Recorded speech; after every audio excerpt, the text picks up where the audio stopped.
ಒಳ್ಳೆ ವ್ಯವಸ್ಥೆ ಮಾಡಿಕೊಟ್ಟಾಗ ಅದು ಯಾವುದೇ ಆದ್ರೂ ತುಂಬಾ ಚೆನ್ನಾಗಿ ಆಗಕ್ ಸಾಧ್ಯ ಅನ್ನೋ ನಂಬಿಕೆ ನಂದು. ಸೊ ಖಂಡಿತ ಅದ್ರ ಕಡೆಗೂ ಕೆಲಸ ಮಾಡ್ತೀನಿ. Thank you. ನಿರಂತರವಾಗಿ ಜೊತೆಗೆ ಕೈ ಹಿಡಿದೆ.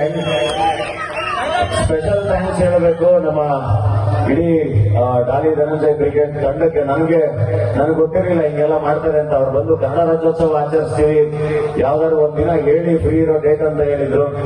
ನಾನು ಓಕೆ ಇಂಥ ತಾರೀಕು ಬರ್ತೀನಿ ಅಂತ ಹೇಳಿದೆ. ಬಟ್ ಅವರು ಎಲ್ಲರನ್ನೂ ಸೇರಿಸಿ ಅದ್ಭುತವಾಗಿ ಆಚರಿಸಿದ್ದಾರೆ. ಅದು ನಮ್ಮ ಮಧು, ಅಂಬರೀಶ್ ಅವರು, ರೋಹಿತ್, ಇದು ಒಂದು ಲಿಸ್ಟ್ ಇದೆ. ಒಂದೇ ನಿಮಿಷ, ಪಾಪ ಎಲ್ಲ ಕೆಲಸ ಮಾಡಿದ್ದಾರೆ. ಅಂಬರೀಶ್, ಮಧು, ಜಿತೇಂದ್ರ, ಮಾನವ್, ಕಿರಣ್, ಸಿದ್ದರಾಮಯ್ಯ, ಸ್ವರೂಪ್ ಕೃಷ್ಣ, ಗಂಗಾಧರ್, ರಮೇಶ್, ಚೇತನ್, ದೊರೆ, ವಿಶ್ವತ್, ಶೇಖರ್ ನಾಯ್ಕ್, ಭರತ್, ಸತೀಶ್, ಸುಧಾಕರ್, ಸಿದ್ಮಲ್ಲಪ್ಪ, ಪ್ರಭು, ರಘು, ಸುನೀಲ್, ಶರತ್, ಸಿದ್ದೇಶ್, ಮುನಿಸ್ವಾಮಿ, ವಿನಯ್, ನಿಖಿಲ್, ಏರ್ಲಿಂಗೇಗೌಡ, ಕಾಂತರಾಜು, ದಿನೇಶ್, ಕರಿಗೌಡ, ಎಲ್ರಿಗೂ ಒಂದು special thanks.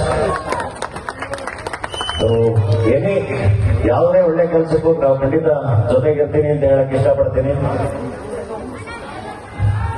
And Kannada Rajyotsava, Kannada ಅಂತ ಬಂದಾಗ ಇನ್ನೊಂದು ಹೇಳ್ಬೇಕು, ಕನ್ನಡ ಶಾಲೆಗಳು ಯಾವತ್ತೂ ಮುಚ್ಚಬಾರ್ದು. ಯಾಕೆ ಅಂತ ಹೇಳ್ತೀನಿ, ಯಾವತ್ತು ಒಂದು ಇಡೀ ಈಗ ಎಲ್ಲರಿಗೂ ಗೊತ್ತಿರುತ್ತೆ, ಹಳ್ಳಿಗಳಿಗೆ ಎಲ್ಲ ಹಳ್ಳಿಗಳಿಗೂ ಸ್ಕೂಲ್ ಬಸ್ಗಳು ಹೋಗ್ತವೆ. ಸ್ಕೂಲ್ ಬಸ್ಗಳು ಕರ್ಕೊಂಡ್ಬರ್ತಾರೆ, ಬೇರೆ ಬೇರೆ ಶಾಲೆಗೆ ಸೇರಿಸ್ತಾರೆ, ಅದೆಲ್ಲದು ಫೈನ್. ಬಟ್ ಎಷ್ಟೇ ಶಕ್ತಿಯುತರಾಗಿದ್ದವ್ರು ನಾವಿದ್ರೂ ಇಲ್ಲದವರನ್ನು ಇದ್ದೇ ಇರ್ತಾರೆ.